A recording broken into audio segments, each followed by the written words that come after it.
Time again for another pickup video. Well, this time I made some visits down to Gastonia, North Carolina. Of course, when I went down there, I had to stop by one of my favorite stores, Retro Reboot. If you're down around Charlotte, if you're going through Pineville, North Carolina, just south of Charlotte, really check out this store. I can't say enough good things about it. It is a really awesome store. Anyway, went there and I stopped at some thrift shops, went to a flea market this morning, and I got a few pickups for my collection. So we'll go through them right now. Let's see, the first thing I picked up some manuals for some of my ColecoVision games that I'm missing. For example, I picked up the 2010 for the ColecoVision, the Engineering Repair Card, and the Discovery Repair Manual. So that's kind of cool. I think you kind of need these for playing the game, I think. Figure, what the hey, I'm going to go ahead and get anyway, because I'm going to give this game a try for ColecoVision's podcast here pretty soon. Also picked up the Dam Busters Training Manual, and also the Mission Guide for Dam Busters. So that's pretty awesome. I love the drawings in this manual. That is so freaking cool. Awesome stuff. And then also picked up Illusions, a manual for the ColecoVision game. Haven't quite figured out how to play this game yet, so I'm hoping now that I got the manual, I'll be able to figure out what the heck I'm doing on that game. Alright, let's see. Next up, I found the Yar's Revenge comic book for the Atari 2600. Really neat artwork inside of here. Pretty awesome. So I'm pretty happy to get a hold of that. I've been starting to try to collect the little comic books for the Atari 2600, like the Atari Force comics, that kind of stuff. So that's kind of cool to get that added to my collection. Now, also, I picked up another boxed Microvision system. Now this one, unfortunately, the screen has the dreaded screen rot in there. Get a little closer here. See how black that is? Yeah, it's all blacked out. This is what usually happens to these little bad boys as they get older. And if the LCD gets too hot, if it's not kept in a climate-controlled environment, they'll degrade even faster. So the one I picked up a couple weeks ago when I was with my buddy Jeremy, that one I'm keeping inside the main house where it's a constant temperature all the time. I keep it in a dark, cool place to try to preserve that LCD, because unfortunately there is no replacement for these. I really hope someday that someone could come up with a replacement screen for these Microvisions to bring them back to life, because they are a really interesting little system here. Basically, it's the first cartridge-based system that was a handheld before the Game Boy. So it was ahead of its time. Plus, it was designed by the guy who did the Vectrex, Mr. J. Smith.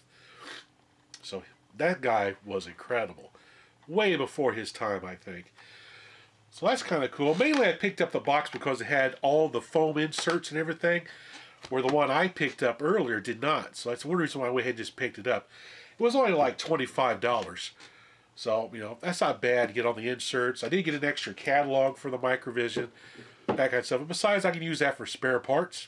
Or I may be able to come up with something to get that thing to work.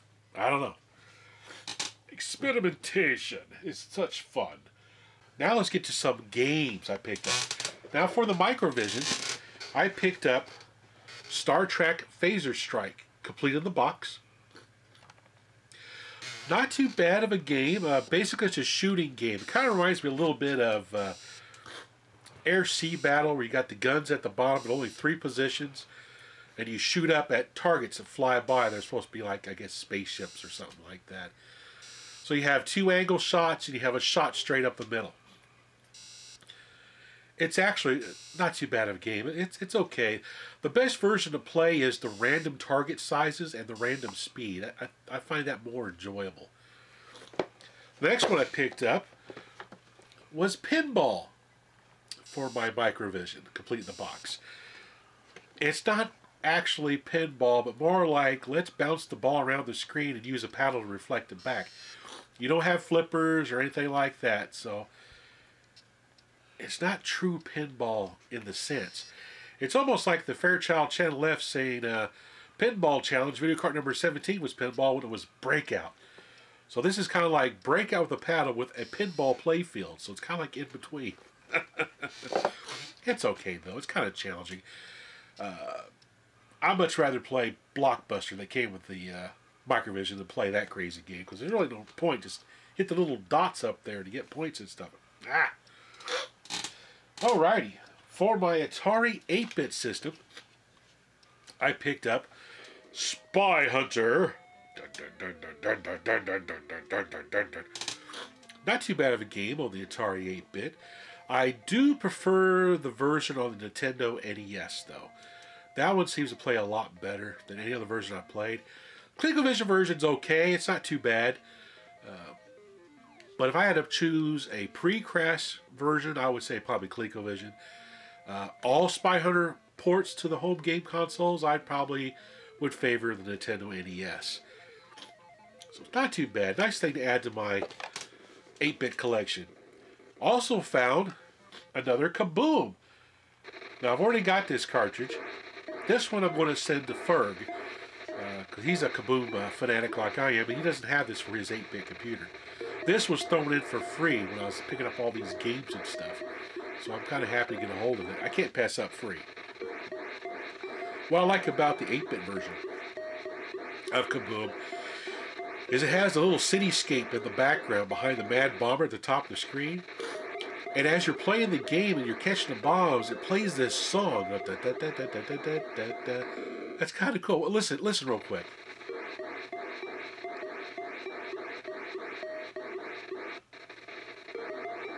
Pretty cool. Alright, next, for my Nintendo NES, I picked up another Famicom game. I picked up Pac-Land. Now, I've got this from a TurboGrafx 16 already. I wanted to pick it up for the Famicom as well, because I want to do an Arcade USA episode on Pac-Land, the arcade game. So I'm trying to collect all the different ports of it to play, so I can do a comparison video of all the different ports. This one's not too bad. The TurboGrafx 16 version is much better.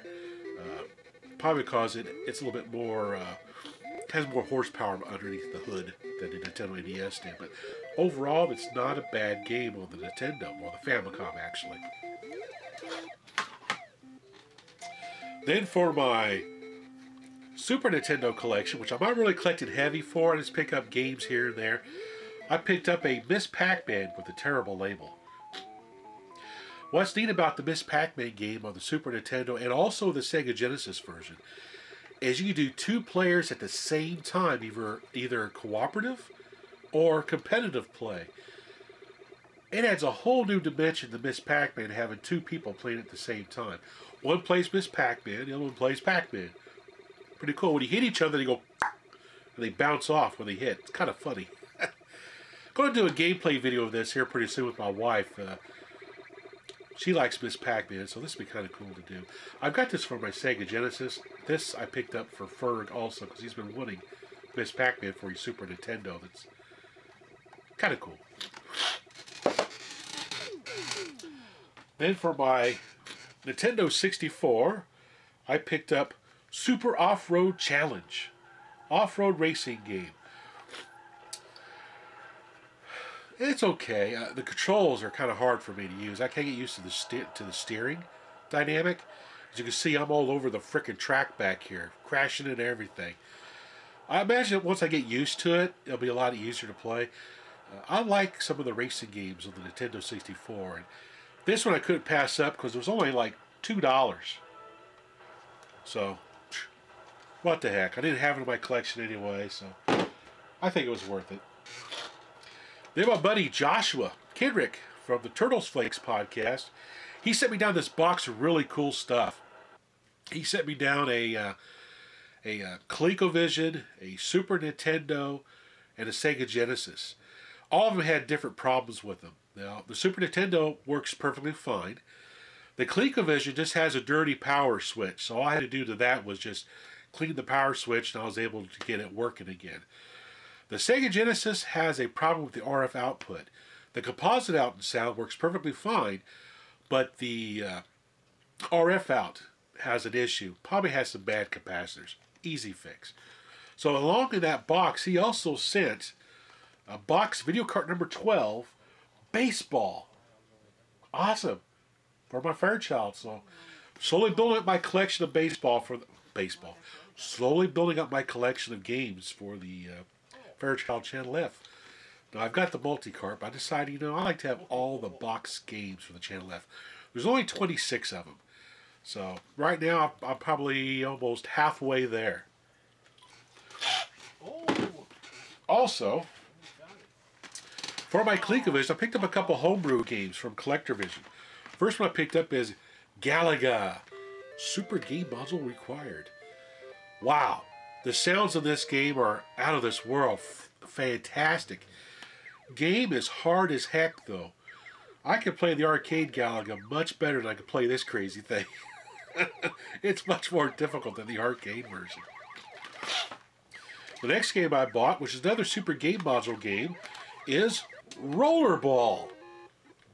A virtual pinball game for the ColecoVision. Another Super Game Module game. This game is outstanding. I can't say enough good things about this game. It is a lot of fun. I like how there's 3 different sections to the pinball table. Pretty awesome. You got like a little miniature pinball table built into the big pinball table that you get up into. Has a lot of these bonus features in here where you have these little holes that the ball can drop into, either shoot back up or shoot back down depending on what target you hit. Nice. It has a little slot machine thing in the middle like the Nintendo pinball does, which is pretty cool. The physics aren't too bad at all. The ball doesn't feel floaty. It kind of goes where you expect it to go when you hit it. I can't say enough about this game. I'm going to be doing some game reviews on both of these here pretty soon. So I'll go a little bit more in depth of that once I do it. But that's pretty much it. Oh, one more thing. I picked up another Atari 5200 controller. Saved it from this old thrift store, the trading store I go to. It was there for months. They wanted like 20 bucks for this thing. That's why I just left it there. They finally marked it down to $9.99, so I figured I'll go ahead and pick it up. And it works perfectly fine. I couldn't find any problems with it. All the keys work, the side buttons work, the pots are all centering properly. So not bad. Got a fully working controller for 10 bucks for the 200. So I just took my little collection of controllers, because some of these I have don't work, so I'm collecting them for parts. Oh, also, almost forgot this too.